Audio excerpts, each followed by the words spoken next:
Hi everyone, welcome back to my channel. My name is Gina Marie Agderian. I am the author of The Letters in the Old House, available on Amazon in paperback and Kindle. Summer is coming up. This is a super summery beach read. It's a fun read that takes place down the Jersey Shore. I will have a link to purchase this book in the description below. So today is another episode of Book Talk. If you're new to my channel, this is a series that I do where I talk about a book that I recently read, what I liked, what I didn't like about it, and ultimately help you potentially determine if you'd like to read the book. So today I am talking about Notes on an Execution by Danya Kukafka, and I apologize if I'm mispronouncing this author's name. This was a 5 out of 5. Hands down. This was an incredible book.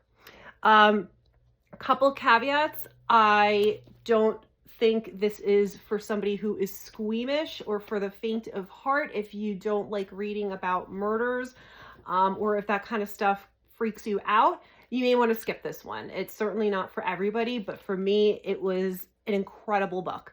This has been all over Bookstagram, Goodreads. It's been everywhere. I didn't really read too much about it. I just kept seeing it popping up and popping up. So when I saw it at the library, I grabbed it, and I am so glad that I did. This story is, or so you might think, is about a serial killer named Ansel Packer. But it's actually not about the serial killer. It's about the victims, and it's about the women in his life who he affected with his actions. And that is really what makes this such a brilliant book. We do have chapters written from Ansel's point of view. We learn a lot about his childhood, but we learn about it from his mother's point of view. We learn about his marriage, but we learn about it actually from his sister-in-law's point of view. We learn a lot about how the case was cracked and how he was arrested, but we learn about it from the investigator's point of view. All of these people who are women. And it was so brilliant to focus on the victims, because I think a lot of times when a crime is committed, any sort of crime, we look a lot at the criminal themselves and they get all the attention. And I think this is such a great kind of clapback to that, of saying, no, it's about the victims. And it specifically was about the women that this person affected with his actions, how he felt about the murders, how he felt and why he did them, and just kind of the culmination of everything in his life that created him as a murderer.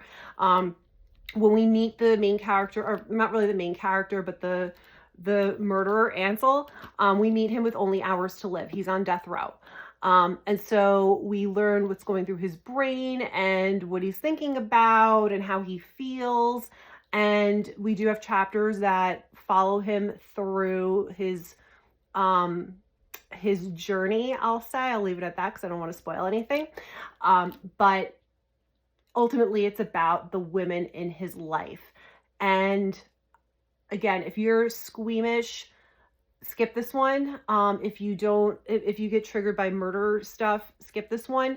However, if you're a fan of true crime, grab this book. If you like those documentaries on why I killed so-and-so, or why I did this or why I did that, and investigating all that stuff, grab this book. This is a great book for any fan of true crime, any true crime podcasts, the stuff that's on Netflix or Prime. I would highly recommend picking this up. You will devour this just like I did. And it was one of those books, I've mentioned this before, where I was thinking about it all day and I couldn't wait until the end of the day when I had time to read it before bed, because that's when I do a lot of my reading during the week. So highly recommend this book, Notes on an Execution by Danya Kukafka. Let me know in the comments if you've read this book, what you liked about it, what you didn't like about it. And as always, guys, happy reading.